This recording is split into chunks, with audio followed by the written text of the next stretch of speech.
plantes, amis de la nature, bonjour et bienvenue dans cette nouvelle vidéo sur Terre d'Avallon, une vidéo où nous allons aborder quelques essences, quelques arbres qui sont en lien de par leur légende avec le monde des morts. Nous commencerons notre petit tour d'horizon par l'aulne. L'aulne, c'est un arbre qui est là depuis quelques millénaires et que les Gaulois connaissaient. L'aulne est associée ici à la divinité Bran, qui a un chaudron magique d'où elle peut faire revenir nos ancêtres, les défunts du monde des morts. Cependant, même ressuscités, ces morts qui reviennent sur terre, sont privés de la parole et la communication ne se fait que par gestes et par le corps en fait. L'aulne est à ce titre un arbre de communication entre le monde du visible et le monde de l'invisible.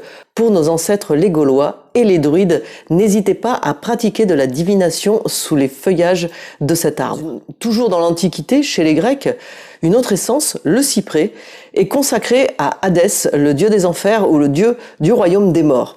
Ainsi, les guerriers tombés au champ de bataille sont enterrés dans des cercueils fabriqués en bois de cyprès, ce qui leur assure en fait un passage facile vers le paradis, vers la vie éternelle.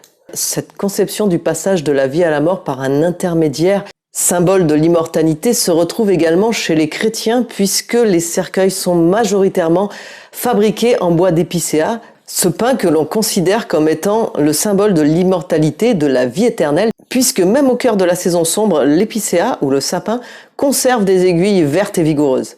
Dans la mythologie égyptienne, on retrouve également le rôle de psychopompe, c'est-à-dire de passeur d'âme d'un arbre du monde des vivants vers le monde des dieux ou vers le monde de l'éternité. Il s'agit ici d'un figuier particulier que l'on nomme le sycomore. Souvent planté au milieu des tombes, on disait que ce figuier était le lien entre le monde terrestre, le monde des hommes, et le monde céleste, c'est-à-dire le monde des dieux.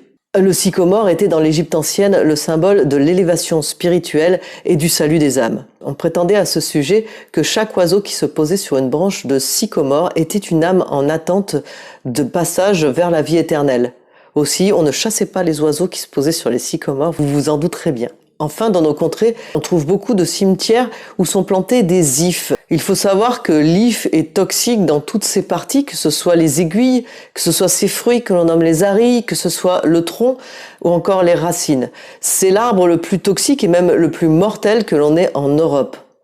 La toxicité létale de l'if en a fait sa légende et on prétendrait que des haies d'ifs plantées autour des cimetières protégeraient le monde des vivants et éviteraient aux trépassés de venir nous hanter et même nous tourmenter. Enfin, il existe une autre catégorie d'arbres qui sont en lien avec la mort. On appelle ces arbres les arbres aux pendus. Ce sont des arbres qui ont une histoire particulière et qui sont relativement anciens, qui peuvent être centenaires, voire millénaires, et qui ont, durant certaines périodes sombres de l'histoire, servi de gibet. Certains spécimens encore debout sont marqués d'une croix bien souvent noire et sont souvent sujets à superstition ou à malédiction, comme toutes ces histoires qui courent dans nos campagnes. Voilà les amis pour ce petit tour d'horizon de tous ces arbres qui sont en lien avec le monde des morts. J'espère que cette vidéo vous aura plu. Si c'est le cas, n'hésitez pas à nous liker et à nous partager.